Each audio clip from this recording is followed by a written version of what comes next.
오늘 말씀의 제목은 상대방의 부당한 자극에도 성도의 아름다움과 품위를 지켜내라. 이런 제목으로 말씀 전하도록 하겠습니다. 오늘날에 사는 사람들 보게 되었으면 얼마나 조건적인 반응, 무조건적인 반응을 하는지 모르겠습니다. 마치 짐승처럼 그저 좋은 것 있으면 좋아하고 힘든 것 있으면 그냥 무너지고 언제나 내 삶의 조건에 따라서 너무나 맥없이 거기에 휘둘릴 때가 많이 있습니다.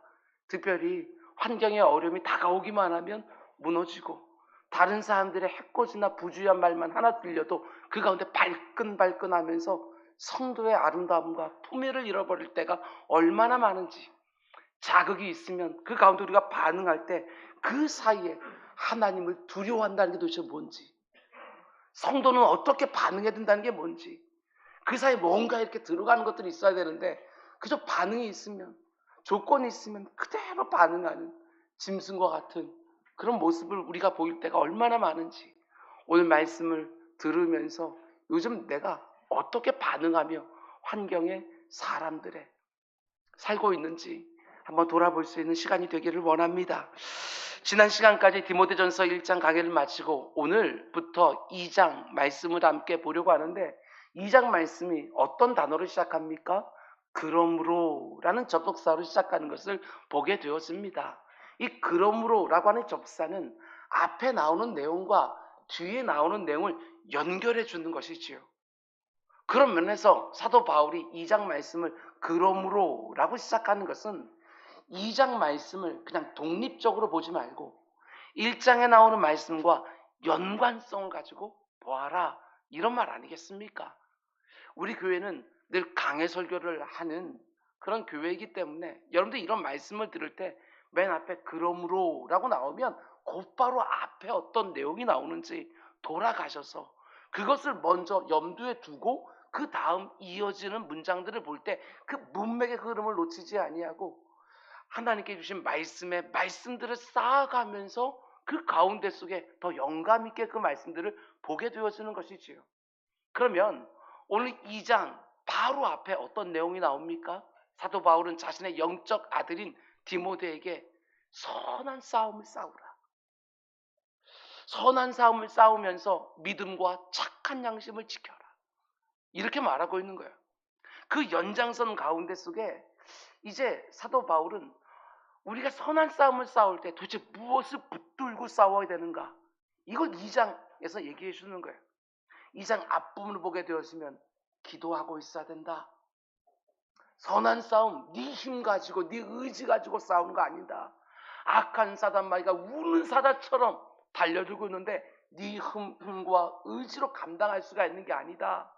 우리 주님 말씀하신 것처럼 이리때 가운데 속에 던져진 양인데 어떻게 네가 네 스스로를 지키냐? 기도로 깨어 있어야 된다. 이 말을 우리에게 해주는 것이고, 2장 뒷부분으로 가게 되었으면 예배가 살아있어야 된다. 성도는 선한 싸움을 싸우기 위해서 예배가 무너지면 아무것도 못한다. 기도가 살아있어야 되고 예배가 살아있어야 되고, 요즘 이런저런 영적 싸움을 벌이고 있는 분들 계십니까? 이 두 가지를 점검하십시오. 내 삶 가운데 기도가 무뎌지지는 않았는지, 내 삶 가운데 속에 예배가 중심에 딱 서 있는지 그것으로 점검하면서 그 가운데 하나님 앞에 은혜를 구한 우리 모두가 될 수 있기를 주며 축원드립니다. 오늘과 다음 시간 두 번에 걸쳐서 성도의 선한 싸움에 절대적으로 필요한 기도에 대해서 함께 묵상하려고 하는데, 여러분, 기도가 무엇입니까? 기도. 여러 가지로 정의할 수 있지만 이번에 저는 이렇게 한번 정리해 보았습니다. 이 땅을 살아가는 성도들이 내가 하나님을 믿고 의지하고 있다는 외적인 표현, 그것이 바로 기도인 것이죠. 내가 이 땅을 살아가면서 하나님을 믿고 의지하고 있으면 반드시 기도가 그 삶의 중심에 있게 되어져 있는 거예요. 정말 그렇지 않습니까? 내가 성도로서 모든 일이 하나님께 달려있는 줄 알고 그분의 믿고 의지하며 그분을 온전히 구하면서 살고 있다고 한다면 그 삶 중심에 기도가 언제나 딱 서 있게 되어 있습니다. 그런데 내가 아무리 입으로 하나님을 믿고 의지한다고 고백하고 있다 할지라도 그 삶에 기도가 없다면 하나님의 개입하심이나 도와주심이 없어도 얼마든지 내 인생, 내 힘으로 살 수 있다는 또 다른 표현 아니겠습니까? 내가 기도를 하고 있느냐 안 하고 있느냐 단지 그 정도 문제가 아니라 내가 하나님을 얼마나 믿고 의지하고 있는가 하는 것이 늘 기도의 유무로 드러나게 되어 있는 거예요. 예를 들면 하나님 없이 살아가는 사람들을 보면 내게 필요한 모든 것들을 할 수 있으면 많이 쌓아놓고 모아놓으려고 합니다. 그래서 내가 필요할 때 언제든지 손만 쭉 뻗어서 아무런 문제 없이 꺼내다가 그것을 사용할 수 있도록 할 수만 있으면 넉넉하게 뭔가를 쌓아두고 뭔가를 모아두려고 애를 쓰는 것이지요. 모든 복의 근원이 되신 하나님과 끊어져 있기 때문에 하나님으로부터 오는 것을 가지고 이 땅 가운데 산다는 게 뭔지를 알지를 못하기 때문에 때를 따라 돕는 은혜가 도대체 무엇인지 경험해보지 못했기 때문에 할 수만 있으면 많은 것들을 쌓아두고 모아두려고 하는 거예요. 그런데 하나님을 진실되게 믿고 의지하게 되시면 어떻게 되었습니까? 그 어떤 상황에도 기대의 언덕이 있습니다. 내 삶에 아무리 부족한 것이 있어도 하나님의 공급하심을 믿고 의지할 수 있는 거예요. 내 삶 가운데 아무리 예기치 못한 일이 일어나 할지라도 그 가운데 속에 합력하여 선을 이루시는 하나님의 모든 것에 통치자가 되고 주권자가 되신 걸 믿고 의지하니까 그 하나하나에 일희일비하지 않게 되어지는 것이지요. 내 인생 가운데 아무리 부족한 것이 있어도 구하는 것이고 아무리 내 삶 가운데 있어야 될 것이 없어도 하나님 앞에 가서 찾게 되어지는 것이고 내 인생에 이런저런 장벽들이 딱 가로막고 있을 때에도 하나님 앞에 문을 두드리면서 열어주시는 하나님을 기대하는 것이지요. 내가 하나님을 믿고 의지하고 있다는 가장 대표적인 그 외적 표현 자체가 바로 기도라고 하는 거. 여러분 꼭 기억하셔야 됩니다. 뿐만 아니라 우리의 정체성도 그러하지요. 우리 주님께서 마가복음 11장을 보게 되었으면 내 집은 만민이 기도하는 집이라 이렇게 말하고 있는 거예요. 우리가 이렇게 함께 모여서 공동체를 이루는 눈에 보이는 교회이든지 아니면 성령이 내주하고 계시지만 눈에 보이지 않는 한 사람 한 사람으로서의 성령에 거하는 교회이든지 성도든 교회든 그 가운데 기도가 빠져 있으면 그 정체성대로 제대로 서 있지 못하다는 것이지요. 어떻습니까? 내 삶에 요즘 기도 생활에 문제는 없으십니까? 근데 사도 바울은 2장을 열면서 선한 싸움이라고 하는 그 주제에 맞춰서 이 기도를 우리들에게 말하고 있는 것이지요. 기도가 빠져있는 성도의 선한 싸움, 그건 불가능하다는 것입니다. 내가 가지고 있는 힘과 능력과 의지로 가능한 싸움이 절대로 아니라는 거예요. 저는 이런 생각이 들기도 합니다. 기도는 우리가 선한 싸움, 영적 싸움, 믿음의 싸움을 할 때 기도가 너무너무 중요한 것 틀림이 없지만 이런 생각도 들어요. 기도 자체가 싸움이다. 기도 자체가 싸움이다. 기도하는 자리에 오기까지 얼마나 많은 싸움이 필요한지 모르고 기도하는 중에도 내 안에 불쑥불쑥 뜨는 그 불신앙이라고 하는 것과 또 싸워야 되는 것이고 기도 자체가 싸움입니다. 그런데 그 기도의 자리에서 승리하면 내 삶의 자리에서 하나님의 응답을 볼 줄을 믿고 그 싸움 치열하게 감당하는 우리 모두가 될 수 있기를 주님 축원드립니다. 오늘 본문을 보면 선한 싸움을 위해서 기도가 필요하다 이렇게만 말하지 아니하고요. 참 특이한 것은 바울이 참 다양한 단어로서 기도를 표현하며 기도의 방법들과 내용들을 가르쳐주는 것을 보게 되었습니다. 먼저 1절 말씀 보면 그러므로 내가 첫째로 권하노니 모든 사람을 위하여 간구와 기도와 도고와 감사로 하되. 사실 이 네 가지 단어로 표현하고 있지만 기도, 우리가 흔히 사용하는 그 기도라는 단어로 다 묶을 수 있는 표현들이에요. 근데 사도 바울은 굳이 기도라고만 하나만 딱 써도 되는데 그 가운데 간구와 기도와 도고와 감사 네 가지로 딱 구분하면서 그 가운데 속에 강조점의 차이를 말하며 모든 기도로서 선한 싸움을 하라 이렇게 말하고 있는 거예요. 하나씩 좀 살펴보겠습니다. 가장 먼저 나오는 간구는 무엇입니까? 간구. 한자로 보게 되어지면 간구. 정성 간자에 구할 구자를 써서 정성스럽게 간절히 힘을 다해 사력을 다하여 내 필요를 놓고 드리는 기도, 그게 바로 간구예요. 특별하고 긴급한 필요가 생겼을 때 하나님 앞에 바짝 들어가서 힘을 다해 부르짖는 기도, 그게 간구죠. 여러분과 제가 이 땅을 살아가다 보면 언제나 그런 것은 아니지만 때로는 정말 긴급한 필요가 생기지 않습니까? 분명히 그 필요가 있는데 아무리 내 힘으로 애를 써봐도 그 필요를 채울 방도가 없는 거예요. 그런 경우에 특별하고 긴급한 필요를 가지고 하나님 앞에 나가 간절히 기도하는 것, 그것이 바로 간구입니다. 우리 주님이 친히 모범을 보여주셨어요. 복음서를 보게 되었으면 우리 주님이 기도했다는 장면들이 여러 군데 나오는데 그 기도하는 모습이 다 똑같을까? 저는 그렇게 생각하지 않아요. 그 가운데 대표적인 게 겟세마네 기도 아닙니까? 겟세마네 기도를 보게 되었으면 아빠 아버지요, 아버지께는 모든 것이 가능하오니 이 잔을 내게서 옮기시옵소서. 십자가를 바로 앞두고서 정말 사력을 다하는 기도를 드려요. 얼마나 기도를 열심히 하셨는지 땀방울이 핏방울처럼 찐득찐득해질 때까지 모든 기력을 다 사랑에 부르짖는 거예요. 오죽하면 천사가 그 옆에 와서 기도를 도왔다 이렇게 말하고 있을까? 육신의 힘을 다 사용하면서 오직 긴급한 필요를 가지고 하나님께 부르짖는 그 간구의 기도를 우리 주님께서 들으시는 것이지요. 여러분, 요즘 내 인생 가운데 속에 정말 크고 심각한 문제를 만나신 분이 있으십니까? 내 삶에 간구가 있습니까? 어렵고 힘든 분들은 너무너무 많고 어디를 봐도 방법이 없다고 말하는 분들은 천지에 이 땅에 있지만 그 가운데 속에 우리 주님이 보여준 것처럼 사력을 다하여 그 가운데 속에 오직 나를 살리고 나를 죽이고 모든 것을 결정하시는 분은 하나님인 줄 알고 그분께 간절히 부르짖고 있는가? 우리 믿음의 선배들이 많이 얘기해 줬어요. 아무리 힘들다고 해도 기도하러 안 나오면 아직은 살만한가 보다, 이렇게 말했어요. 예수 믿는 사람들이 인생 가운데 속에 절대절명의 위기를 만나게 되었으면 누가 시키지 않아도 간구가 튀어나오지. 기도가 낯설다 할지라도 아무도 없는 그 골방에서도 간구가 터져 나오는 거예요. 근데 그 간구한다는 게 무엇입니까? 내가 하나님을 믿고 의지한다는 너무나도 대표적인 표현 아니겠습니까?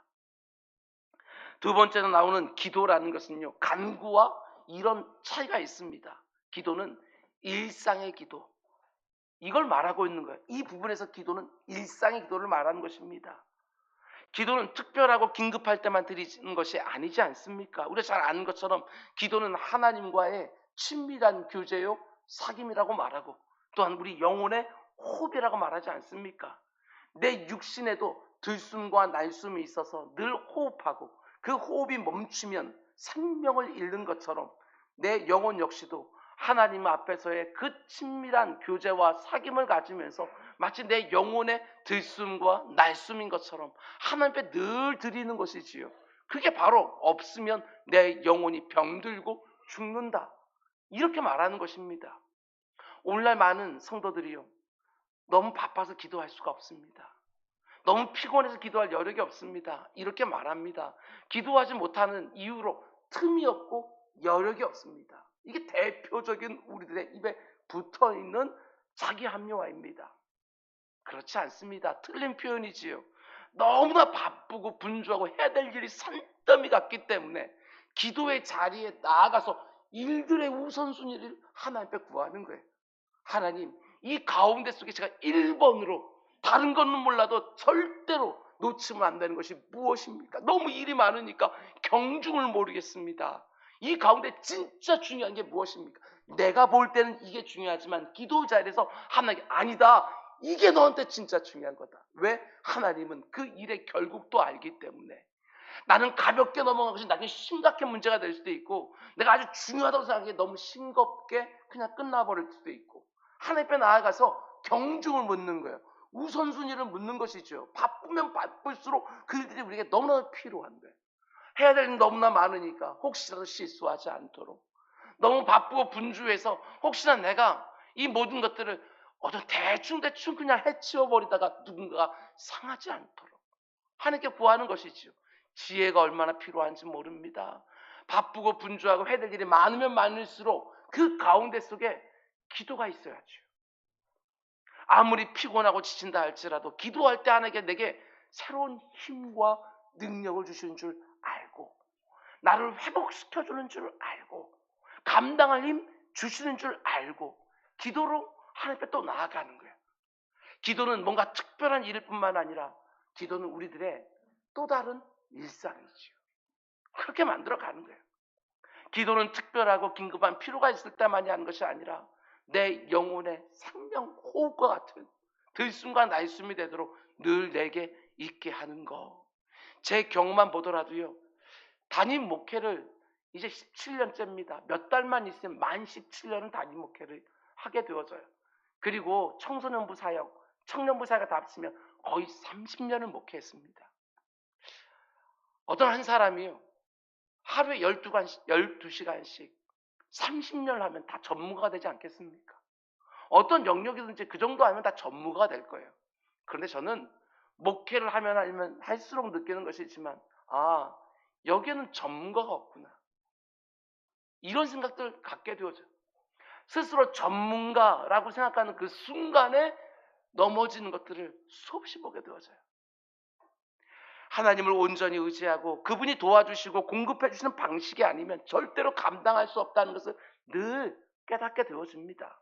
그런데 목회만 그러겠습니까? 여러분이 살아가는 일상 역시 하나님의 도우심과 공급해 주시는 방식이 아니면 불가능한 것이지요. 하나님께서 내게 허락해 주지 않으신 것들이 내 일상 가운데 뭐가 되어졌다 할지라도 그것이 나의 성취가 아니라 그것이 분명히 나에게 미혹이 되고 유혹이 되고 넘어지게 하는 걸림돌이 된다는 거. 언제나 하나님 앞에 나서 일상 가운데 기도하면서 내 필요를 구하고, 예를 들면 부부 생활이 내가 원한다고 해서 다 그대로 되어집니까? 특별히 우리가 다 경험을 했지만 자녀를 양육하는 거 정말 우리 뜻대로 안 되지 않습니까? 기도 안 하고 되는 일이 정말 하나도 없습니다. 매일 반복되는 일상 안에서도 하나님의 공급하심을 늘 경험하고 하나님의 도우심을 늘 맛보며 살아야 우리 성도들은 이 세상을 사는 것처럼 살게 되어지는 것이지요. 누가 기도해야 된다고 하니까 기도하는 것 절대로 아닙니다. 여러분, 기도가 내 삶에 특별한 일상으로 자리 잡을 수 있도록 우리는 경건의 훈련들을 하는 것이지요. 바쁘고 분주해서 못하고 피곤해서 못하고 특별한 문제가 없어서 못하고 아닙니다. 아무리 바쁘고 분주하고 아무리 피곤해도 호흡을 멈출 수는 없는 것이지요. 기도는 내 영혼의 호흡이라고, 내 영혼의 일상이라고. 여러분의 담임 목사로 꼭 부탁을 드립니다. 교회에 자주 좀 오십시오. 주일에 한 번만 오지 마시고 자주 오십시오. 기도하러 오십시오.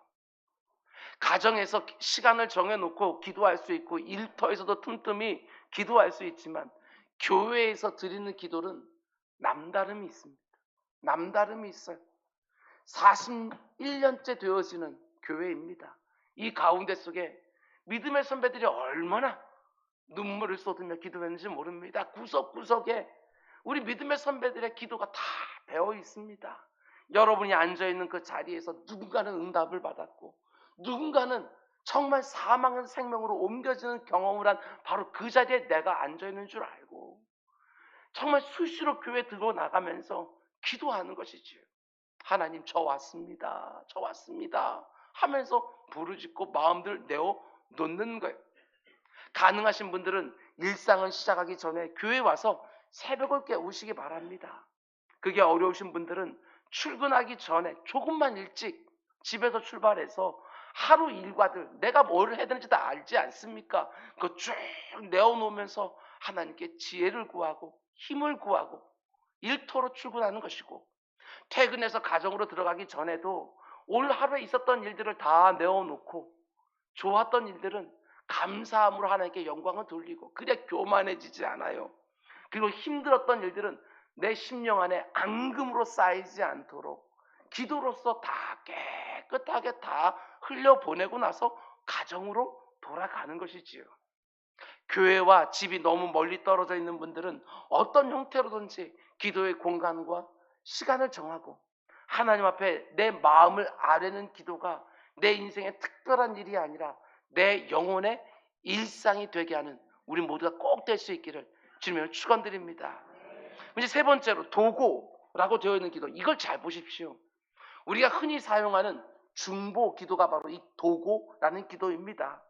내 곁에 있는 사람들의 아픔을 보면서 그것이 그냥 남일이라고 생각하지 아니하고 내 지체의 아픔인 줄 알고 그 영혼과 육신을 위해서 기도하는 것, 그걸 가르쳐 도고라고 말하는 것이지요. 그건 단지 다른 사람들의 아픔을 놓고 중보 기도하는 것만 가리켜 도고라고 부르는 것이 아니라 내가 억울한 일을 당할 때, 그래서 마음이 상할 때, 다칠 때 하나님의 위로와 격려와 응원을 구하면서 드리는 기도를 가리켜서도 도고 이렇게 부릅니다. 하루하루 살아가면서 억울한 마음이 들 때가 얼마나 많이 있는지 모릅니다. 왜 나만 이렇게 살고 왜 나만 이런 일을 당하고 할 때가 얼마나 많은지 모릅니다. 예수 믿지 않는 저 사람들은 저렇게 평안하고 풍족해 보이는데 나는 예수도 믿고 열심히 주님의 몸되기 위해서 수고도 하고 봉사도 하고 섬기는데 왜 내 삶 가운데 이런저런 어른들이 이렇게 많는가 하면서 의구심이 들기도 하고, 여러분 그렇게 상한 마음들을 어떻게 다루고 계십니까? 어떻게 다루고 계셔요? 그 상한 마음을. 참 이게 난처한 게요, 그 억울한 마음과 상한 감정을 그대로 내 가슴에 다 묻어놓으면 내가 다칩니다. 내가. 여러분도 그렇고 저도 그렇고 가슴에다 계속해서 그 감정들, 치유되지 않은 감정들을 계속 쌓기만 하면 내 자신이 병들어요. 반대로 내가 너무너무 아파서 견딜 수가 없어서 더 이상 참을 수가 없어서 그 억울한 마음과 상한 감정을 바깥으로 다 토해내고 표현하면 또 어떻게 됩니까? 상대방이 다칩니다.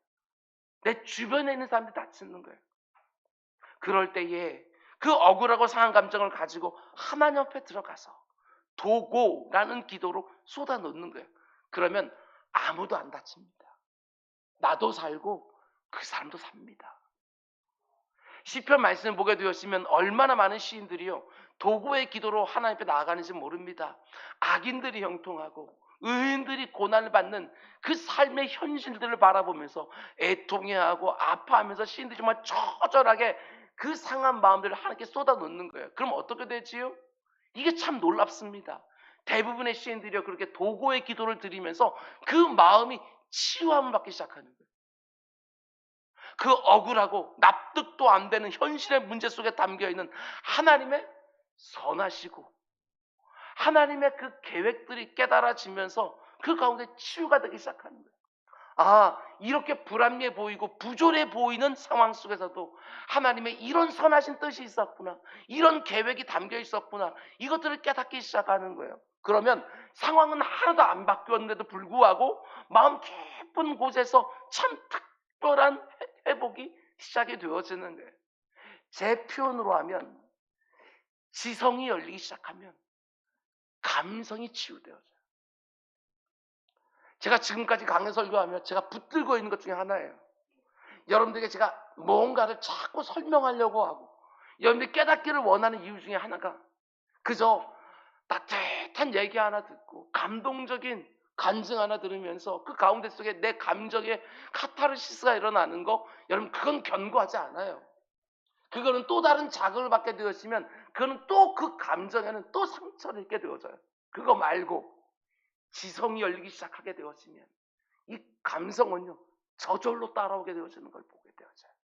아, 이게 바로 하나님의 뜻이구나, 여기도 하나님의 이런 선한 계획이 담겨 있었구나 하고 지성이 열리기 시작하게 되었으면 그 가운데 속에 이 감성도 회복이 되어지는 것, 이걸 느끼게 되어지는 거예요. 말씀을 읽어야 된다고 그렇게 말하고 묵상해야 된다고 그 행간에 있는 하나님의 마음이 어떤 것인지 그것까지 읽기 위하여 하나님의 철학의 그 말씀부터 씨름해야 된다고 말하는 이유는 다른 것들이 아니라 내 상황 속에 담겨져 있는 하나님의 그 마음이 그 말씀을 통해서 깨달아지기 시작하게 되었으면 그 가운데 이 감정이 치유되기 시작하는 거예요. 이게 뭔 줄을 알아야 신앙이 점점 견고해지는데 너무 찰나적이고 너무 얕은 그런 위로에 그냥 만족해버려 떠나버리니까 그 가운데 속에 그 어떤 의미 있는 변화가 일어나지 않는 거예요. 다시 말씀드립니다. 지성이 열려야 감성이 그 가운데 움직이기 시작하는 것이고, 감성이 움직이기 시작해야 내 의지가 따라와요. 지정의, 이것으로 사람이 구성되어 있다고 하지 않습니까? 근데 많은 사람들이 감정의 움직임을 통해서 신앙생활이 이루어지는 것을 생각하지만 그렇지 않아요. 지성이 열리고 그 다음에 감정이 열리기 시작하면서 내 의지가 따라오기 시작하는 거예요. 결심하고 결단하게 되었습니다. 그래야 신앙생활이 견고하게 서가는 것이지요. 그래서 말씀이 중요하다고 여러분들에게 늘 강조하고 또 강조하는 것이지요. 사울왕의 칼날을 피해서 무려 10년 동안 도망다녔던 다윗의 시편을 보게 되었으면 얼마나 많은 도고의 기도들이 나오는지 모릅니다. 하나님, 일어나서 나를 치려고 하는 자들이 왜 이렇게 많습니까? 탄식을 쏟아놓아요. 그런데 그 기도의 자리에서 자기를 치려는 자들은 여전히 있지만 그 기도의 자리에서 하나님 앞에 마음을 쏟아놓는 그 순간에 그 가운데 회복이 일어나기 시작하는 거예요. 그러면서 아주 큰 소리를 외치기 시작합니다. 원수들아, 다 내게서 떠나가라. 하나님이 내 통해를 들으셨노라. 이렇게 나오는 것이지요. 나는 그 억울한 마음, 그 상한 감정을 토해놓았을 뿐인데 그 기도의 자리에서요, 그 원수들이, 그 수많은 원수를 옆에, 내 곁에 쭉 놓으시고 허락하신 하나님의 마음들이 깨달아지니까, 그들을 통해서 나를 빚어가시는 하나님의 그 뜻과 계획들이 깨달아지니까, 내 눈에는 너무나도 힘든 원수들이지만 그들도 사용해서 선한 결과들을 맺는다고 하는 하나님이 믿고 의지가 되어지니까 그 가운데 상황 하나 변하지 않았지만 그 가운데 회복이 일어나는, 이게 진짜인 거예요. 원수들이 다 물러간 다음에 찬양을 드리는 것도 아니라 원수들이 그대로 있는데도 불구하고 도고의 기도를 드리면서 내 마음이 치유되기 시작하니까 원수들을 바라보면서도 하나님께 찬송이 터져 나오는, 이것들이 뭔 줄을 알아야 우리 신앙생활이 정말 견고해지는 거 아니겠습니까? 중보 기도로서의 도고도 마찬가지예요. 그 대표적인 그 기록이요, 창세기에 나오는데요, 아브라함이 소돔과 고모라성 사람들을 놓고 중보의 기도를 드리지 않습니까? 하나님께 천사를 보내서 소돔과 고모라성의 유황불로 내가 다 심판하리라 하고 계획을 말씀해 주시니까 그 가운데 하나님 앞에 나아가서 부르기 시작합니다. 하나님, 저 소돔과 고모라 성에서 의인들이 있는데 악인들과 함께 의인들을 함께 멸하시는 것이 과연 맞는 것입니까? 하고 부르기 시작하는 거예요. 그러면서 의인 50명이 있어도 저 성을 멸하시겠습니까? 아니, 의인 50이 있으면 내가 멸하지 않겠다. 하나님, 의인 40이 있으면요, 네가 의인 40을 찾을 수 있다면 난 그 성 멸하지 않겠다. 30도 괜찮습니까? 20은 어떻습니까? 아니, 하나님 죄송하지만 10명을 제가 찾으면 어떻게 하시겠습니까? 10명도 좋다. 의인 10명 있어도 내가 그 성을 내가 심판하지 않으리라. 그리고 나서 아브라함은 중보기도를 멈춥니다. 그리고 소돔과 고모라 성에 하나님 심판이 임하지요. 어떤 성도들은 이렇게 말합니다. 아니, 왜 더 밑으로 더 구하지 않았을까? 하나님 5명은요, 3명은요, 1명은요, 왜 이렇게 구하지 않았을까? 선지서를 보게 되었으면 예루살렘 성을 부지런히 다녀봐라. 네가 의인 하나만 찾더라도 내가 이 나라를 멸망시키지 않겠다. 이렇게 말했는데 왜 아브라함은 1명까지 구하지 않았을까? 여러 가지 그런 견해들로 학자들은 말하고 있지만 그냥 목회하는 목사로서 저는 이렇게 읽었습니다. 아, 아브라함이 10명을 놓고 하나님 앞에 간구할 때에 하나님의 마음을 깨달았구나. 그 심판 속에 그 오래 참으시는 그 하나님, 선하신 사랑의 끝이 없으신, 언제나 심판하려고 해도 그것을 처리하시는 그 하나님이 그 소돔과 고모를 심판하려고 하셨을 때 하나님의 어떤 슬픈 마음이 있었는지 그 마음이 깨달아지기 시작하니까 차마 아브라함이 10명 밑으로 구하지 못했겠구나, 이런 생각이 드는 거예요. 하나님의 마음을 깨닫게 되었으면, 그분의 선하신 뜻과 계획을 알게 되었으면 우리의 기도는요, 제목이 바뀝니다. 아버지, 나의 원대로 하지 마옵시고 아버지의 원대로 하옵소서. 이 기도가 되어지는 것이지요. 이게 지성이 열리는 거예요. 눈이 열리는 거예요. 우리가 도고의 기도를 드릴 때 우리가 누릴 수 있는 최고의 기쁨과 위로 중에 하나는 당장에 그 문제가 해소되지 않아도 아버지 하나님의 마음과 뜻과 계획을 깨닫게 된다는 것입니다. 언제나 기도의 자리에 나아가서 그 상한 마음 누군가에게 쏟아놓지 마시고 내 안에 쌓아놓지 마시고 하나님께 아뢰면서 하나님의 치유하심과 회복케 하심을 경험하는 우리 모두 다 될 수 있기를 주님의 이름으로 축원드립니다. 그러면 네 번째로 나오는 기도는 감사입니다. 감사의 기도지요. 잘 들어보십시오. 여러분과 저의 인생을 밭으로 비유한다면 비료 역할, 영양분 역할하는 것이 바로 감사입니다. 내 인생을 굉장히 부요하게 해주는 것이 바로 감사의 기도예요. 신자와 불신자들을 비교해 볼 때 제일 큰 차이 중에 하나는 여러분도 다 경험해 보셨겠지만 성도는요, 감사할 제목이 너무너무 많아요. 정말 그래요. 감사할 제목이 너무너무 많아요. 더 정확하게 말하면 감사할 제목이요, 계속해서 생겨나요. 신자나 불신자나 살아가는 모습만 보게 되어지면 거의 똑같이 살아가도요, 성도에게는 감사할 제목들이 너무너무 많은 거예요. 어떻게 이럴 수가 있을까? 이 세상 사람들을 보게 되었으면 아무리 좋은 것을 받아도요, 잠깐 그 좋아하고 끝나지 않습니까? 아무리 나에게 좋은 것이 일어나도요, 금방 익숙해지는 것들이 우리 죄인들의 일반적인 특성이에요. 그런데 우리 성도들은 좀 다릅니다. 이 세상은 시간이 지나면 익숙해지고 당연해지고 감격을 잃게 되지만 성은 너무 놀랍게도요, 날마다 새로운 감사의 제목들이 개발이 되어져요. 잘 생각해 보셔요. 무엇 때문에 우리 성도들은 이게 감사 제목들이 많을까? 왜 감사의 제목들이 날마다 새롭게 개발되어질까? 다른 것이 아닙니다. 하나님의 은혜가 날마다 새롭습니다. 익숙해지지가 않아요. 거기에다가 은혜가 무엇입니까? 제가 수도 없이 말씀드린 것처럼 그 어떤 자격이나 조건 되지 않음에도 불구하고 하나님께서 일방적으로 베풀어 주시는 그분의 호의, 이게 은혜인 거예요.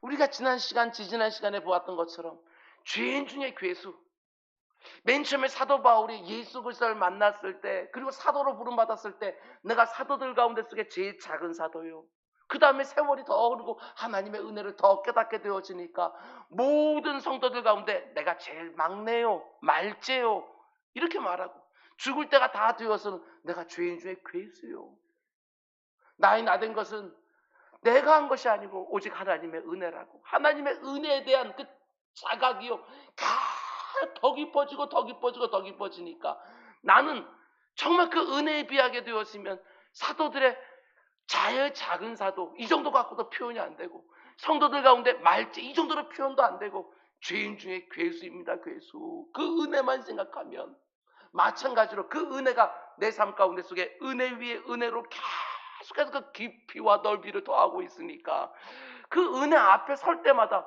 정말 내가 하나님께 드리는 그 감사도요, 날마다 새로워지게 되었는 거예요. 한번 생각해 보십시오. 하나님의 은혜에 대한 나의 마땅한 반응이 뭐겠어요? 감사밖에 없어요. 찬송밖에 없는 거예요.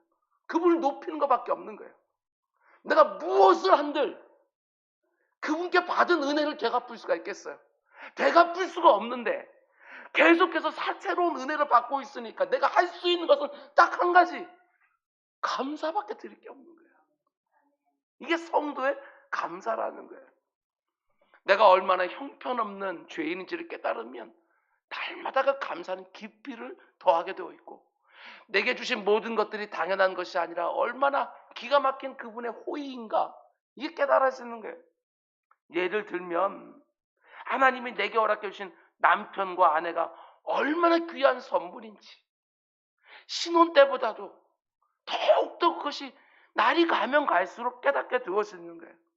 이 세상은 10년이 지나고 20년이 지나면 남편이 아내에게, 아내가 남편에게 하는 모든 것들이 그저 익숙해지면서 당연히 마땅히 이렇게 해야 되는 것처럼 생각이 되지만, 하나님의 은혜가 뭔 줄을 아는 성도들은 내가 얼마나 형편없는 죄인지를 아니까 이런 엉터리 옆에 하나님이 선물로 누군가를 붙여주시면서 그렇게 10년을 살게 하고 20년을 살게 하고 30년을 갖다 같이 살아가면서 참아내게 하고 견디게 내게 하고, 그러면 섬기고 그 가운데 마음을 나누고, 이 모든 것들이 얼마나 하나님의 특별한 선물인지 이게 깨달아지니까 배우자 하나만 놓고서도 너무너무 감사하고 모든 게 다 감사하지요. 죄인 괴수에게 더해진 넘치는 하나님의 은혜, 모든 게 다 이렇게 되어지는 거예요. 이 땅을 살아가면서 하나님이 뭔가 감사할 제목을 딱 주셨을 때만 감사하는 게 아니에요. 그 순간에도 너무나도 감사하지만 그때도 분명히 하나님께 감사의 기도를 드렸어요. 그런데 세월이 좀 지나고 나니까 그때 내가 드렸던 기도가 충분치 않았구나. 그때 하나님께 드렸던 감사가 충분하지 않았구나. 이게 깨달아지는 거예요. 그때는 요만큼 감사를 드렸어요. 그 정도 일인 줄 알았어요. 근데 세월이 흐르다 보니까 아니구나. 그게 내 인생 가운데 진짜 결정적인 일이었구나 하고 깨달아지니까 이미 지나간 일인데 지나간 일을 붙들고 더 풍성한 감사를 새롭게 드리는 이런 경우들이 얼마나 많은지 몰라요. 과거에 행해 주신 일이 내게 더 새롭게 다가오니까 그 지나간 일을 붙들고 또 다른 새로운 감사를 드리는 것이고, 아직 응답해 주지 않았지만 하나님이 분명히 선하게 응답하게 믿어지니까 먼저 감사하게 되는 것이고, 굉장히 다양한 감사가 날마다 새로워지면서 지나간 일들도 아직 이루어지지 않은 일들도 모든 것들이 살아서 꿈틀거리게 하는 거, 그게 바로 감사의 기도인 거예요. 하나님 아직 납득이 안 됩니다. 왜 제 삶에 이런 일이 벌어지지요? Why me? 왜 내게 이런 일이 벌어집니까? 한다 할지라도 도고의 기도로 쑥 들어가서 내 마음을 위로해주고 만져주는 거, 그 가운데 속에 내 지성이 열리지 않았다 할지라도 그 가운데 믿음이 발동하기 시작하면서 하나님이 언젠가는 내 지성도 열어주면서 그 가운데 이 속에 담겨있는 하나님의 선한 뜻과 계획도 내게 분명히 보여주시겠지 하는 믿음이 살아서 움직이기 시작하니까 그 가운데 감사로 하나님께 먼저 고백하게 되었으면, 이 놀라운 역사 말입니다. 다시 한번 말씀드립니다. 하나님의 은혜를 아는 성도가 하나님께 보일 수 있는 유일한 반응이 바로 감사입니다. 감사. 바울은 그냥 기도함으로 선한 싸움을 싸워라 이렇게 말하지 아니하고요, 간구와 기도와 도고와 감사, 이렇게 네 가지 단어로 하나하나 구분해서 묘사하면서 선한 싸움을 싸우라고 말합니다. 왜 이렇게 하는지 바울의 마음이 조금은 느껴졌습니다. 얘들아, 선한 싸움을 싸우되 모든 기도를 다 총동원해 싸워야 된다. 호락호락하는 싸움 아니다. 때로는 하나님 앞에 나가서 특별한 기도, 간구를 가지고 너희 필요를 아뢰면서 싸워야 되는 것이고, 때로는 일상 중에도 너도 모르는 사이에 공격당할 수 있으니까 일상에서 네 영혼의 호흡처럼 나와 친밀한 교제와 사귐 가운데 속에서 그 기도를 드리고 있어야 되는 것이고, 또 때로는 네 곁에 있는 사람들을 위하여 중보하면서 연합전선을 벌이며 싸워야 되는 것이고, 네 안에 그게 상한 감정이 다 쌓여있으면 전쟁에 필패할 수밖에 없으니까 그 가운데서 도구의 기도를 드리면서 네 마음이 늘 하나님 앞에 쏟아지게 하고 위로받게 하고 치유되게 하고, 그 가운데 감사 잃어버리면 안 된다. 그러면 원망과 불평에 다 넘어진다. 네가 받은 은혜, 네 존재가 무엇인지, 죄인 중에 괴수라고 하는 그 존재, 은혜 앞에서 그걸 발견하게 되어지고 그 가운데 감사하고 있으면 모든 것들을 감사함으로 다 받게 되어진다. 이렇게 말하는 것이지요. 여러분과 저의 삶 가운데 얼마나 많은 영적 싸움이 있는지 모릅니다. 기도를 총동원하십시오. 간구와 기도와 도고와 감사의 기도를 드리면서 그 싸움에서 능히 승리하는 여러분 모두 될 수 있기를 주님의 축원드립니다. 그럼 이제 그 두 번째로, 모든 기도로 하나님께 아뢰고 구하면서 믿음의 선한 싸움을 싸울 뿐만 아니라 또 어떻게 기도하라고 말합니까? 이분도 잘 보셔야 돼요. 1절 말씀을 다시 보면, 그러므로 내가 첫째로 권하노니 모든 사람을 위하여 간구하고 기도하고 도구하고 감사 기도를 드려요. 모든 기도를 다 동원하라고 말할 뿐만 아니라 모든 사람을 위해서 기도해라, 이렇게 말하는 것이지요. 그런데 이 귀한 권면을 우리가 듣지 않으면 당연히 어떻게 됐습니까? 보나마나 뻔해요. 우리가 기도한다고 하는 것들이요, 지극히 개인중심적인 그런 기도밖에 할 수가 없어요. 자기 중심성 가지고 태어난 우리 죄인들이요, 기도의 울타리, 기도의 지경이라는 것이 얼마나 왜소할 수 있는지 그걸 보셔야 되는 거예요. 내 마음에 힘든 것, 내 부모 연약해진 것, 내 자녀 속썩이는 있는 것, 내 손하는 일의 안전함과 번창을 위해서 이 정도 드리는 기도에 우리는 묶이게 되어지는 거예요. 기도 안 하는 거 아닙니다. 때로는 정말 힘을 다하고 사력을 다해서 기도와 도구와 감사 기도를 드리는데 문제는 무엇입니까? 기도가 너무나 왜소한 거예요. 내 작은 울타리 안에 갇혀 있는 것이지요.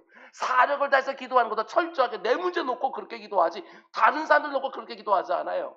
일상에서 기도하는 것도 내 일상을 위해서만 기도하는 것이고, 억울한 일을 당한다 할지라도 언제나 내가 억울한 거 그거 놓고 기도하는 것이고, 감사하는 것도 내게 좋은 일 그거 놓고 감사하게 되어져요.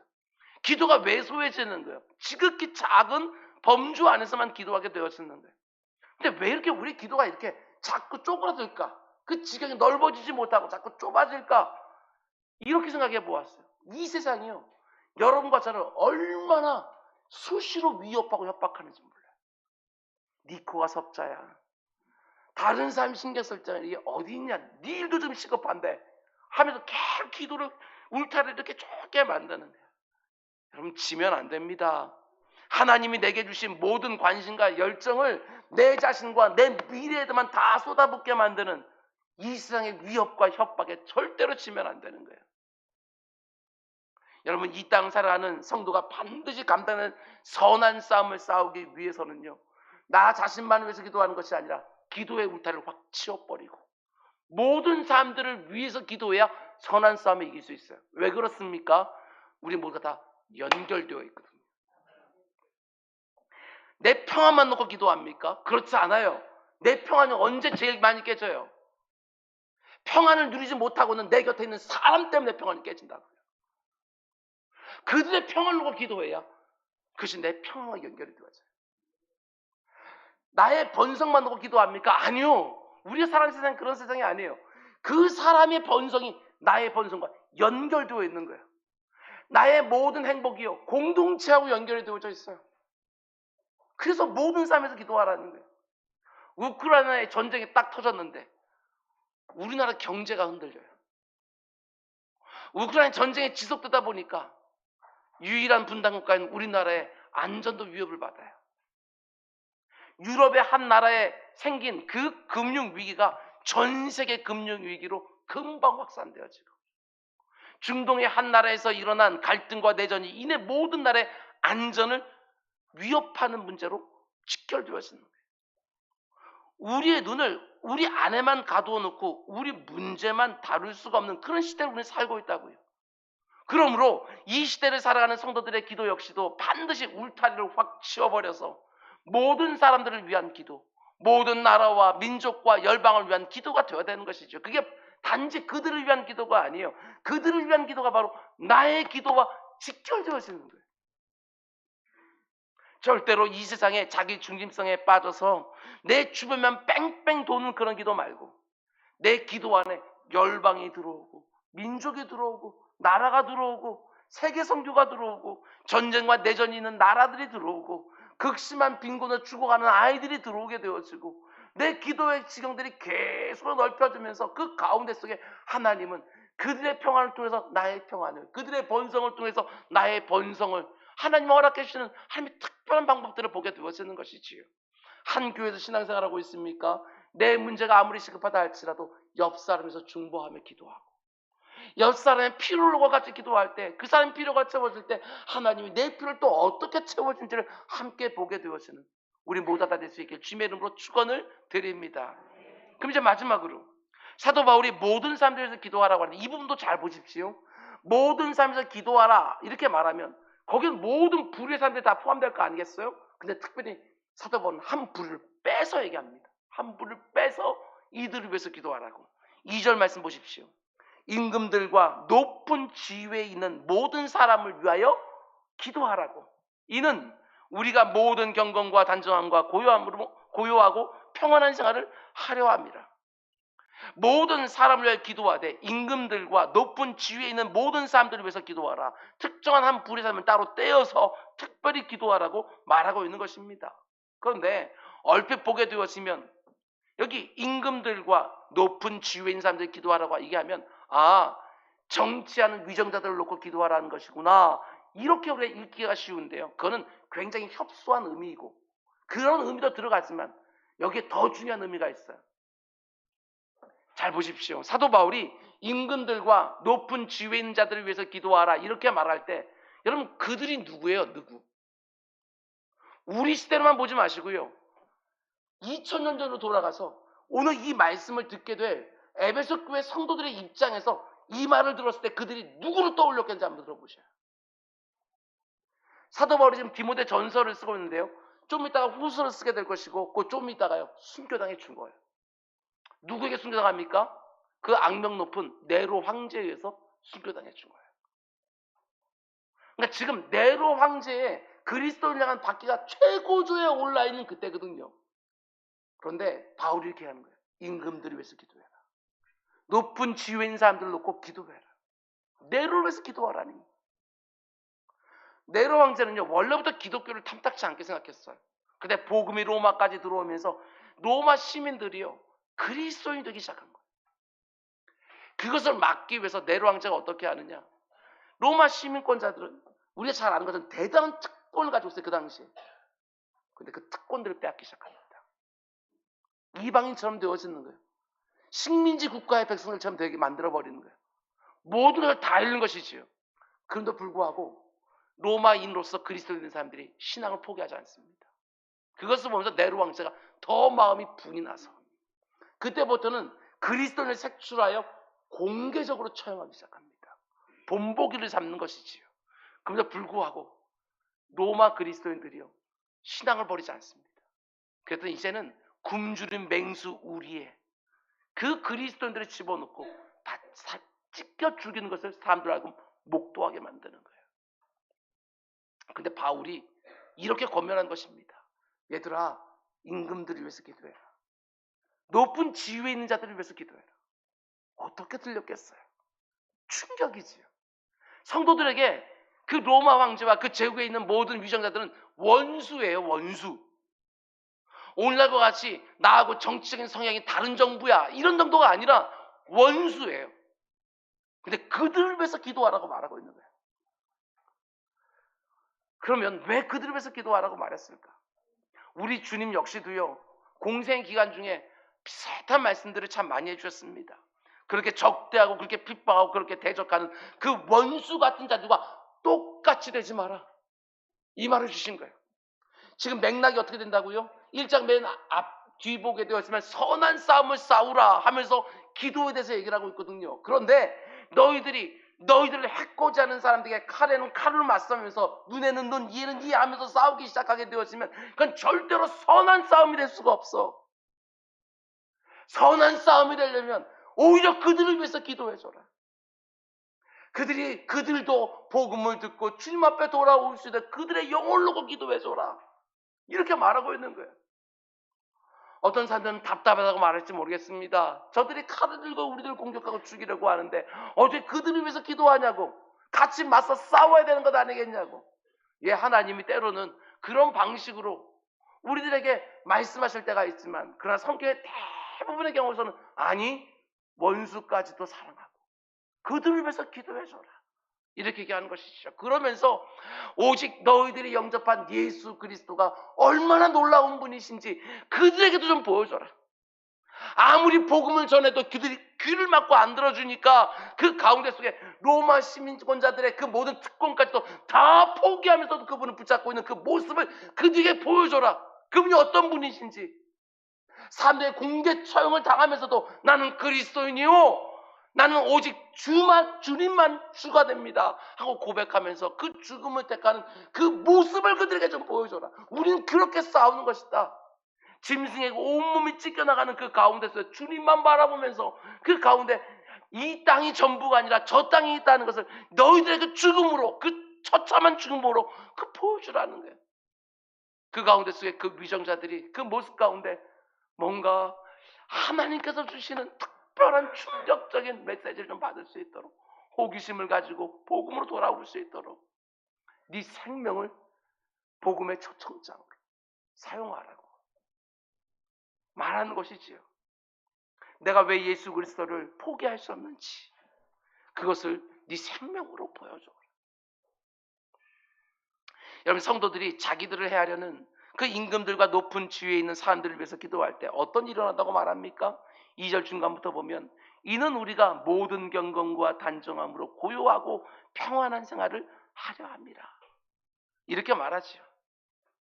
사도 바울은 초대교회 성도들에게 핍박받고 있는 성도들에게 말하는 것입니다. 너희들이 똑같이 칼을 들고 그들과 맞서 싸워서 그들을 제압하면 너희들이 고요하고 평안한 신앙생활을 할 수 있다고 생각하느냐? 어림없다. 그런 방법으로는 절대로 우리에게 고요하고 평안한 생활이 할 수가 없다. 우리 주님께서 베드로에게 말한 것처럼 그 칼을 칼집에 다시 꽂아라.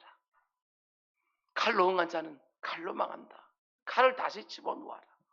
우리 그리스도인들이요, 정말 그 가운데 똑같이 싸워서 그들의 힘으로 제압하고 그 가운데 속에 신앙생활의 자유를 얻게 되었으면 평안하고 고요한 주의 신앙생활을 할 수 있는 것이 아니라 우리는 더 큰 싸움을 그때부터 해야 되는 거예요. 오늘날 이 시대를 살아가는 대다수의 사람들이 조건 반사적으로 내 행동을 결정하며 살아갈 때가 얼마나 많은지 모릅니다.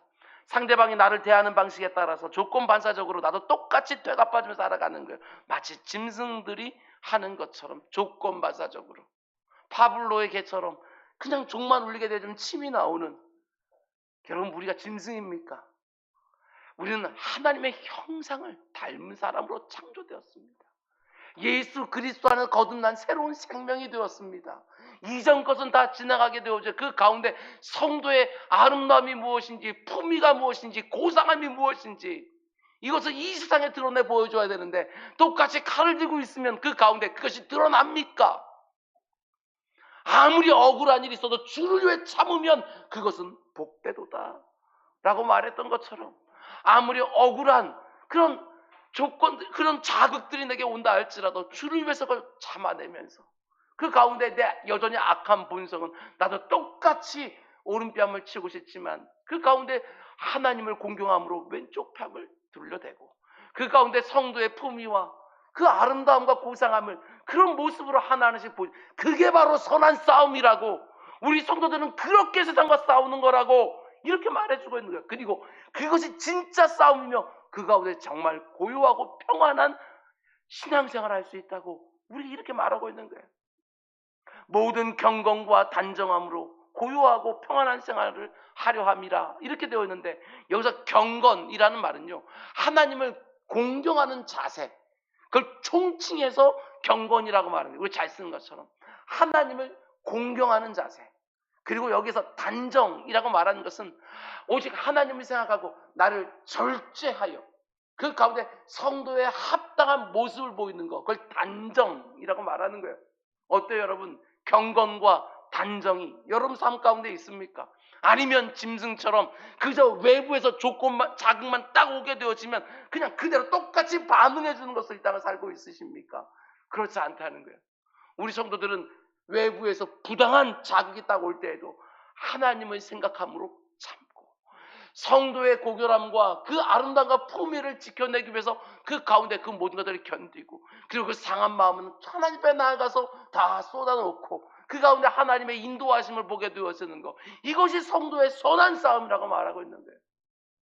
여러분 어떻습니까? 세상과 악한 싸움을 싸우고 있습니까? 선한 싸움을 싸우고 계십니까? 이런 면에서 저는 여러분들에게 할 말이 참 없습니다.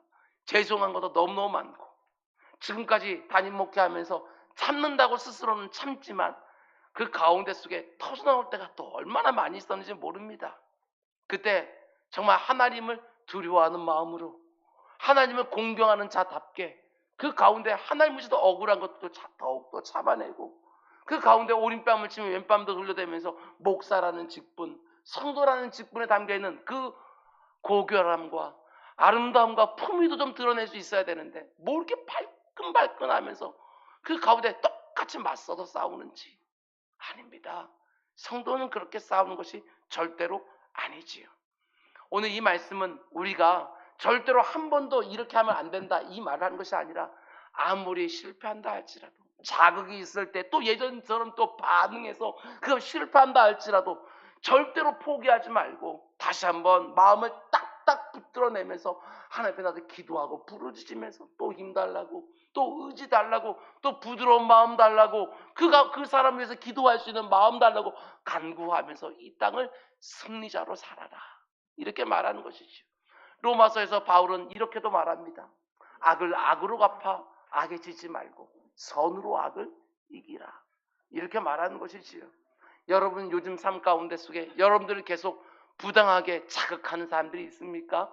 그 자극한 사람을 위해서 우리 기도합시다.